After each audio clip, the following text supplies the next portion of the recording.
Dia 9 de maio de 69. A 2 quilômetros da fronteira do norte do Laos, a 101ª Divisão de Infantaria das Forças Armadas Americanas caminha em direção à colina 937. É uma zona estratégica. Uma dezena de chamados, que é pouco formada ao combate, deverá efetuar esta missão de rotina em menos de 2 horas. Eles resistirão heroicamente durante 9 dias. Este filme não conta esta história.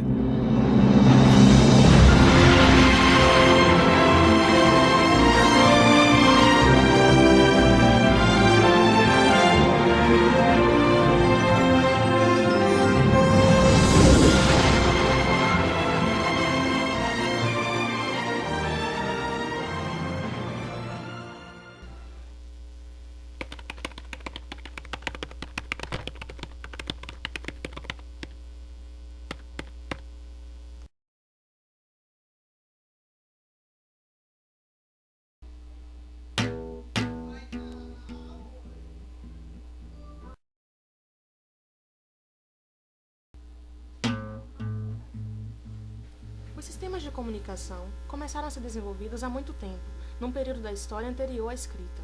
As primeiras formas de comunicação humana foram através de sons e gestos, mas estas formas limitavam a distância a qual podiam estar as pessoas envolvidas. Como uma forma de se comunicar à distância, os índios americanos costumavam trocar informações por meio de sinais de fumaça. E até mesmo uma das mais antigas formas de comunicação, as pinturas rupestres, podem acabar por ser consideradas como uma forma de comunicação a grande distância, só que no tempo, visto que até hoje podemos apreciar pinturas feitas por pessoas distantes tantos milênios de nós.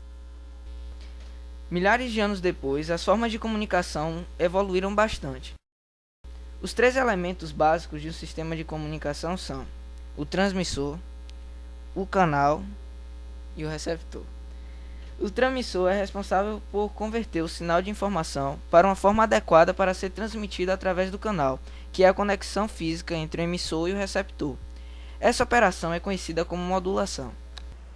A portadora é um sinal adequado para ser transmitido pelo canal e tem como função transportar a informação. A modulação gera um sinal que é basicamente a portadora modificada de acordo com as características da informação. Após a modulação, o sinal de informação deixa de existir e apenas o sinal modulado é efetivamente transmitido pelo canal. Mas afinal, por que modular? Por que não transmitir o próprio sinal informação? Uma irradiação eletromagnética eficiente necessita de antenas com dimensões físicas da ordem de meio comprimento de onda. E como o sinal de áudio, por exemplo, possui uma baixa frequência, seriam necessárias antenas enormes, com quilômetros de comprimento. Com a modulação, esse sinal é sobreposto em uma portadora de alta frequência e isso reduz significativamente o tamanho da antena. A separação de estações em rádios e televisões também é possibilitada pela modulação, pois cada uma utiliza uma diferente frequência de portadora. Sem a modulação, haveria superposição dos sinais transmitidos por diferentes estações. As modulações analógicas foram as primeiras formas desenvolvidas de modulação. Nestas, tanto a informação quanto a portadora são analógicas. Com o passar do tempo, os avanços tecnológicos possibilitaram o surgimento das técnicas de modulação digital, que essencialmente apresentam uma série de vantagens em relação à modulação analógica, tais como poderosas técnicas de correção de erros, maior resistência e imperfeição do canal e maiores segurança e privacidade. Como, no sinal digital, a informação está contida no código e não no sinal, ela é muito menos suscetível ao ruído. Na modulação digital, os bits de informação são utilizados para selecionar a amplitude ou a fase do sinal transmitido. Um dos 3 principais tipos de modulações digitais é a modulação por amplitude de pulsos, PAM, onde a informação modula somente a amplitude da portadora. Na modulação PAN, é feita uma tomada de amostras do sinal modulante por parte de uma portadora trem de pulsos, e essas amostras devem ser feitas em intervalos de tempo que caracterizem o sinal informação. Sendo, por exemplo, a frequência de amostragem igual à frequência do sinal modulante, o sinal modulado em PAN não seria capaz de representar satisfatoriamente a informação. Por esse motivo, estabeleceu-se que o sinal analógico deve ser amostrado segundo o teorema de amostragem, o qual exige que a frequência de amostragem deve ser, no mínimo, 2 vezes maior que a maior frequência contida no sinal analógico a ser amostrado. Como pode ser observado nesta imagem, com a frequência de amostragem abaixo de 2 vezes a frequência do sinal, ocorre um rebatimento da frequência para uma região mais grave do espectro. De acordo com o teorema da amostragem, o sinal telefônico analógico, que tem sua maior frequência igual a 3.400 Hz, deve ter uma amostragem de no mínimo 6.800 Hz, a fim de que não ocorra a perda da informação referente ao sinal original. Tendo em vista uma maior adequação sob o ponto de vista tecnológico, adotou-se a frequência de amostragem em 8.000 Hz. Levando-se esta frequência de amostragem em consideração, temos que o intervalo de tempo entre duas amostras consecutivas é de 125 microsegundos. Um sinal PAN, gerado a partir de um sinal telefônico analógico, não é ainda adequado para transmissão a longa distância, pois está sujeito a distorções, tais como de nível e de fase de linha. Caso ocorram erros, estes resultam em uma mudança na forma do pulso recebido com prejuízo da qualidade de transmissão. Para minimizar estes efeitos, é necessário que o sinal PAN seja convertido em sinal digital, sequência de zeros e uns. A quantização é o processo através do qual estes sinais PAN são codificados em sinais digitais. O processo de quantização consiste em introduzir no terminal de origem da transmissão um determinado número de níveis discreto em amplitude e fazer a comparação entre o sinal PAN e o nível discreto mais próximo. Na outra extremidade da linha de transmissão, deve-se executar a operação inversa, ou seja, fazer a recuperação destes sinais expulsos para um nível discreto semelhante ao sinal PAN original. Para se determinar os níveis discretos de quantização, uma faixa completa de valores de amplitude possíveis é dividida em intervalos de quantização. Observe que algumas amostras possuem valores intermediários entre os níveis de quantização. Este é um erro inserido pelo processo de quantização, denominado erro de quantização. Quanto maior for o número de níveis de quantização, menor será esse erro. Este erro pode ser reduzido, mas não eliminado. Para que o erro de quantização seja nulo, são necessários infinitos níveis de quantização, ou seja, um sinal analógico. Como solução às inconvenientes distorções ainda presentes no sinal PAN, surge a modulação por codificação de pulso, PCM, a qual apresenta uma grande vantagem pelo fato de haver apenas 2 níveis distintos para o sinal modulado, reduzindo de forma substancial o ruído que interfere sobre este sinal, pois pode ser constantemente regenerado, reassumindo sua forma original. Este tipo de modulação transforma o sinal analógico em uma sucessão de pulsos que, devido ao seu comportamento de admitir apenas 2 níveis distintos, permitem sua codificação em um padrão binário. Esse código binário deve ser capaz de representar os valores amostrados do sinal modulante analógico. A etapa de codificação encarrega-se de gerar o código binário correspondente ao sinal quantizado e transmiti-lo através de um meio. O receptor PCM conta, na sua entrada, com um dispositivo regenerador que se presta a restabelecer a forma ideal do pulso recebido, que normalmente chega ao receptor bastante atenuado e distorcido. É justamente nesse ponto que se localiza a enorme vantagem da modulação PCM sobre as demais, pois a ação do ruído sobre o pulso é totalmente eliminada, aumentando sensivelmente a relação sinal-ruído deste sistema. A etapa de decodificação é responsável pela conversão do código binário em um nível de tensão correspondente, e o sinal amostrado assim obtido passa por uma etapa de filtragem que recupera o sinal modulante original. O sistema PCM multicanais para aplicação em telefonia foram inicialmente desenvolvidos nos Estados Unidos e o número de canais utilizado era 24. Atualmente, o CCI-TT aprova também a existência do padrão europeu, que por sinal é também adotado no Brasil, que multiplexa 30 canais telefônicos. O sinal de sincronismo incluído na codificação é indispensável para que se possa operar simultaneamente o multiplex e o demultiplex na transmissão e na recepção, respectivamente, sem contar os sinais de sinalização e alarme, normalmente incluídos na codificação. No início da telefonia, cada circuito transportava uma conversação.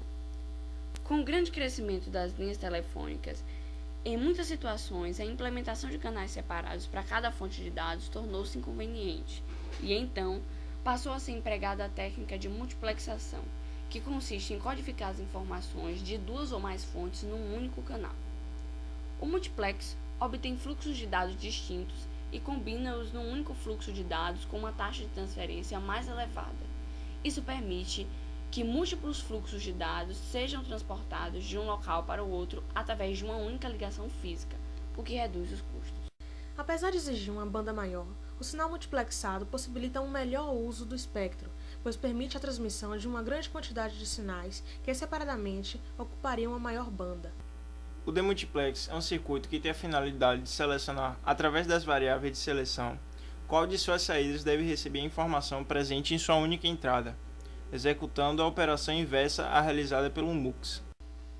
Existem duas técnicas básicas de multiplexação: a FDM, multiplexação por divisão de frequência, e a TDM, multiplexação por divisão de tempo. A FDM consiste em transmitir os sinais através de um mesmo meio físico, mas deslocados no espectro, ou seja, em frequências diferentes. A multiplexação por divisão de tempo é uma técnica de multiplexação digital, ou raramente analógica, na qual dois ou mais sinais, ou bit streams, uma série temporal de bits, são transferidos aparentemente simultaneamente, como subcanais em um canal de comunicação, mas estão fisicamente se revezando no canal. O método TDM só pode ser usado para transmissões digitais. Para utilizarmos o TDM em transmissões analógicas, é necessária a conversão dos sinais analógicos para digitais. Os sinais analógicos são digitalizados, convertidos em pulsos, e a transmissão se resume na emissão e recepção desses pulsos. Isto é denominado decodificação, e para isto é utilizado um mecanismo chamado codec, codificador-decodificador. O TDM pode ser classificado em síncrono e assíncrono. No TDM síncrono, o domínio do tempo é dividido em intervalos de tamanho fixos, chamados frames, que são quadros. Cada frame é subdividido em N subintervalos denominados slots, ou segmentos que formam uma partição dos frames, que por sua vez formam uma partição do tempo infinito. Os segmentos de tempo dentro de um frame não precisam ser do mesmo tamanho. No TDM assíncrono, não existe alocação de canal, nenhuma capacidade desperdiçada, pois o tempo não utilizado por uma fonte está sempre disponível, não existe conceito de frame, e para cada slot é necessário um cabeçalho, pois como não existe sincronismo, é preciso identificar a informação. O multiplex por divisão de tempo, no equipamento PCM30, é a parte responsável pela transmissão por único cabo dos canais de voz e dados codificados. A estrutura do TDM é composta por até 32 unidades de canais, de 4 tipos diferentes, mais o barramento de endereço de canal, de endereço de quadro e de dados. A mesma estrutura básica é usada na transmissão e na recepção. A unidade de sincronismo de quadro e alarmes é composta pelo decodificador de endereço de canal, pelo gerador de sincronismo de quadro, na transmissão, e pela interface de alarmes de quadro. O decodificador de endereço de canal detecta o intervalo de tempo do canal e envia um sinal de habilitação para o gerador de sincronismo de quadro e para a interface de alarmes de quadro. A unidade de canal de voz é composta pelo gerador PCM, pela interface de canal e pelo decodificador de endereço. O gerador PCM recebe o sinal de áudio convertido em PCM e comprimido. A interface de canal armazena o sinal PCM, inverte os bits pares do canal e os transmite. A inversão dos bits pares do sinal PCM emitido tem a finalidade de impedir que canais de voz ociosos emitam longas sequências de zeros consecutivos. Sequências longas de zeros dificultam o sincronismo. Uma unidade de canal de dados é composta pela interface de canal e pelo decodificador de endereço de canal. A interface de canal armazena os dados pelo tempo necessário, não havendo necessidade de sincronização, na maioria das vezes entre o canal de dados e o equipamento PCM. Então, quando a interface de canal receber o sinal de ativação vindo do decodificador de endereço de canal, os dados serão enviados para a saída do barramento de dados do TDM. A transmissão digital, tão importante para o tráfego telefônico e de dados, se alicerça em duas poderosas técnicas, a PCM e a TDM. A associação da modulação por código de pulso com a multiplexação por divisão de tempo é utilizada na fabricação de equipamentos de transmissão PCM, os quais substituíram os equipamentos de transmissão analógicos. Olá, Amandinha, como é que vai você? Vou bem! O demultiplex é um circuito que tem a finalidade... Circuito não! Dá pra pular, velho! O TDM só pode ser usado para transmissões digitais. Amanda, para O multiplex por divisão de tempo no equipamento PCM30 é a parte responsável pela transmissão por um único cabo dos canais de... Tem uma vírgula aqui. Pela transmissão por um único cabo. Atualmente, a CCI e TT prova...